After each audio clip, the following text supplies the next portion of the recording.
Welcome back. ફરી એકવાર નજર અન્ય સમાચાર પર કરીએ વાત અમદાવાદની। અમદાવાદના વસ્ત્રાપુરમાં નબીરાએ અકસ્માત સર્જ્યો છે। હિમાલયા મોલ પાસે નબીરાએ 3 થી 4 જેટલા વાહનો અડફેટે લીધા।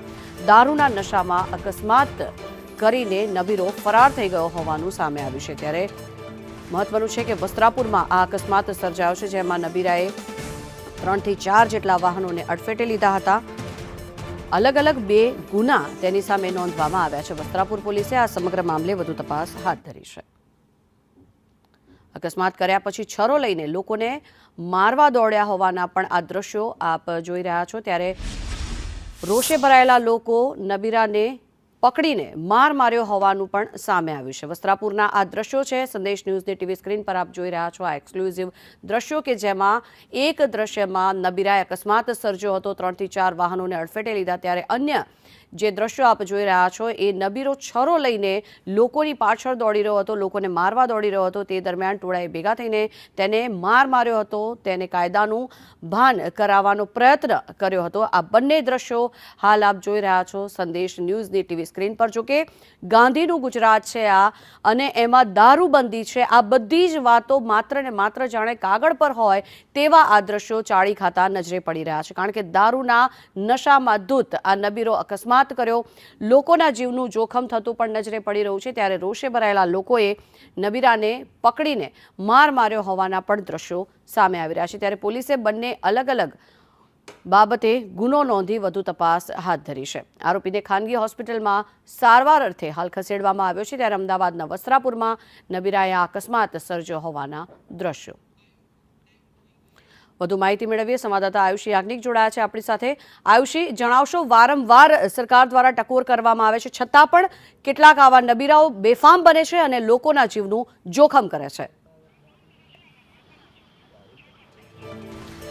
બિલકુલ ઝંખના જે રીતે અમદાવાદ શહેરમાં નબીરાઓને કાયદાનો અને પોલીસનો કોઈ ડર જ ન હોય તેવી સ્થિતિ દિવસે ને દિવસે વધતી જોવા મળી રહી છે। કારણ કે જે રીતે ગઈકાલે વસ્ત્રાપુર વિસ્તારમાં હિમાલયા મોલ પાસે આ જે નબીરો છે, જે થાર ગાડી છે તે લઈને તેને 3 જેટલી 4 વ્હીલર્સને હડફેટે લીધી હતી અને એક 2 વ્હીલરને પણ ટક્કર મારી હતી। અને ટક્કર માર્યા બાદ આ બેફામ બની રહેલા નબીરાએ જે સ્થાનિકો જ્યાં હતા, લોકોના ટોળા વળ્યા હતા, તેની સાથે પણ માથાકૂટ કરી અને જે ગાડીમાંથી ઉતરીને જે છરો બતાવ્યો હતો, તીક્ષ્ણ હથિયાર છે તે બતાવીને રોફ જમાવવાની કોશિશ કરી હતી। જો કે જાગૃત લોકોએ, ત્યાં ઉપસ્થિત લોકોએ ત્યારબાદ આ નબીરાને જે ધુલાઈ કરી નાખી હતી, તેને મેથી પાક ચખાડ્યો હતો અને ત્યારબાદ પોલીસે બોલાવીને જે નબીરો છે તેને પોલીસના હવાલે કર્યો હતો। જો કે ત્યારબાદ આ નબીરો દોડમ દોડી કરી અને ત્યારબાદ ત્યાં આસપાસમાં રહેલા જે પથ્થરો છે તે ઉઠાવ્યા, ઈંટો ઉઠાવી અને ટોળાને મારવાનો પ્રયત્ન છે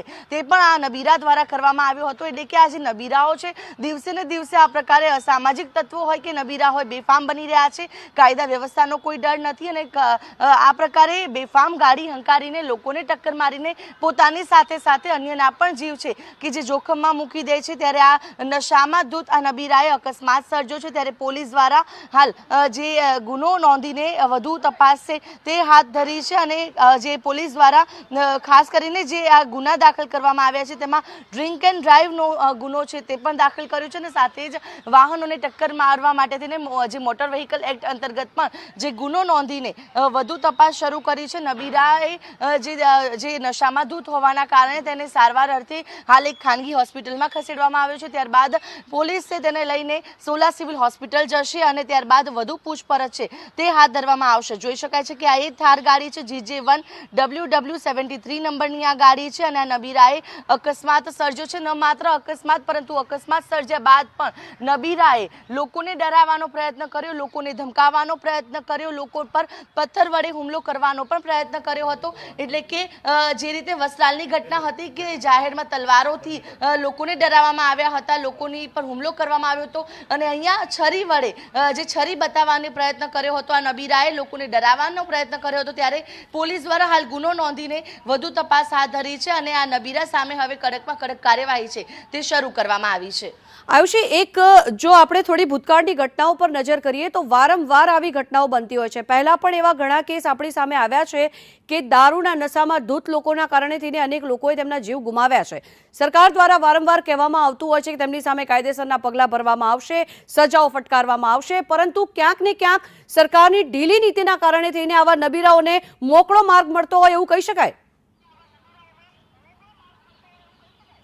બિલકુલ ઝંખના, જે રીતે જે કાયદા અને વ્યવસ્થાને વધુ કડક કરવા માટેના મસ્ત મોટા દાવા પોલીસ દ્વારા કરવામાં આવે છે, ગૃહ વિભાગ દ્વારા પણ કરવામાં આવે છે, પરંતુ પરિસ્થિતિ વિપરીત જોવા મળે છે. કારણ કે આ કોઈ પ્રથમ ઘટના નથી. આવી ઘટના શાસવારે અમદાવાદ સહિત સમગ્ર ગુજરાતમાં વારે જે સામે આવતી જ હોય છે. અમદાવાદમાં પણ રોજે રોજ આ પ્રકારે કેટલાય અકસ્માતો સામે આવતા હોય છે, જેમાં નશામાં ધૂત કાર ચાલક હોય છે જે બેફામ ગાડી ચલાવીને અન્ય લોકોને ટક્કર મારે છે, જેમાં કેટલાક લોકોના તો મોતની પણ ઘટનાઓ છે તે સામે આવેલી જોવા મળી રહી છે.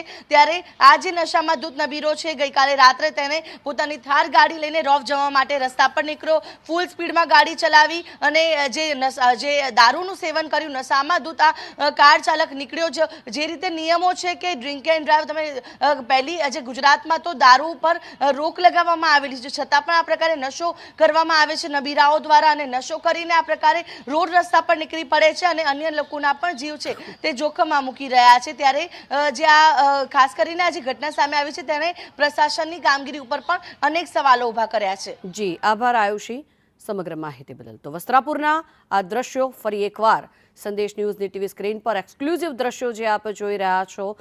આ દુર્ઘટના જે સર્જાઈ, 3 થી 4 જેટલા વાહન ચાલકોને અડફેટે લીધા. દારૂના નશામાં ધૂત જે વાહન ચાલક હતો તેને હાલ હોસ્પિટલ ખાતે ખસેડવામાં આવ્યો છે. કાયદેસરની કાર્યવાહી હાથ ધરાશે.